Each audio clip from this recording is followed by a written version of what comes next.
This channel does not promote any violent, harmful, or illegal activities. All content provided by this channel is meant for an education purpose only. দেখুন, অভিষেক তো তার বক্তব্যে খুব স্পষ্টভাবে বলে দিয়েছেন যে ধর্ম নিয়ে রাজনীতি করতে তিনি আগ্রহী নন। এবার সংহতি মিছিল তার শুরু ওই সবই তো ধর্মীয় স্থান ঘুরেই এবং সর্বধর্ম সমন্বয়ের জন্যই, মানে ধর্ম বিষয়টাতেই তাহলে কোথাও গিয়ে আপত্তি রয়েছে। রাজনৈতিক কর্মসূচি হবে রাজনীতির মতো, এটা তো আমরাও বলি যে রাজনৈতিক কর্মসূচি হবে, জনদরদি একটা কর্মসূচি হবে, সেখানে মানুষের কথা বলা হবে, সেখানে ধর্মটা নিয়ে বলা এটা অভিষেকের না পছন্দ, এটা তিনি পরিষ্কার করে তিনি বক্তব্যও করেছেন। এই জন্যেই কি তার লোকসভা কেন্দ্র ডায়মন্ড হারবারে আজ এই সংহতি মিছিল হলো না? ডায়মন্ড হারবার হচ্ছে আমাদের প্রিয় সাংসদ অভিষেক বন্দ্যোপাধ্যায়ের কেন্দ্র। এখানে ডায়মন্ড মডেল জারি আছে, কিন্তু এখানে আলাদাভাবে সম্প্রীতির কোনো প্রয়োজন হয় না। তার কারণ রাম সবাইয়ের, রাম কারোর একার নয়। উৎসব আমাদের সবাইয়ের, ধর্ম যার যার, এই জন্যে এখানে কোনো সম্প্রীতি যাত্রার প্রয়োজন নেই। ডায়মন্ড হারবারে কেন করছে না এটা তো প্র্যাকটিক্যালি ভালো করে তৃণমূলই বলতে পারবে। এখন এরা তো ভোটের রাজনীতি করে, স্বাভাবিকভাবে সবসময় অঙ্ক করছে আর কি। মমতা বন্দ্যোপাধ্যায় মিছিলের ডাক দিয়েছিলেন, অভিষেক বন্দ্যোপাধ্যায়ের লোকসভা কেন্দ্রে কোনো মিছিল হলো না।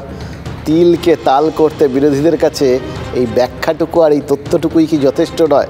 বিরোধীরা বুঝেছে, অথচ তৃণমূলের থিঙ্ক ট্যাঙ্ক বোঝেননি। তাও কি হয়?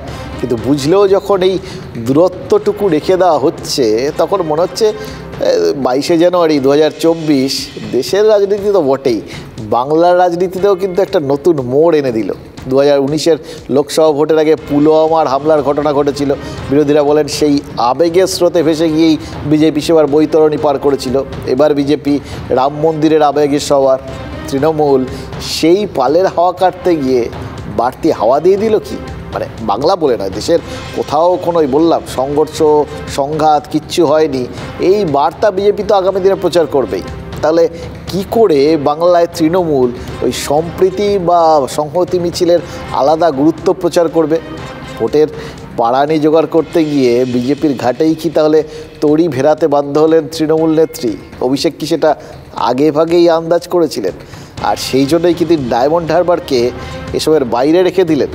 কে জানে, রাজনীতির অঙ্ক বোঝা কি এতই সহজ?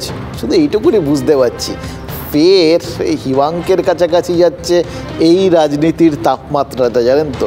মানে তৃণমূল কর্মীরা বলতেই পারেন যে তাপমাত্রা তোমরা আর কত নিচে নামবে, আর কত নিচে নামবে।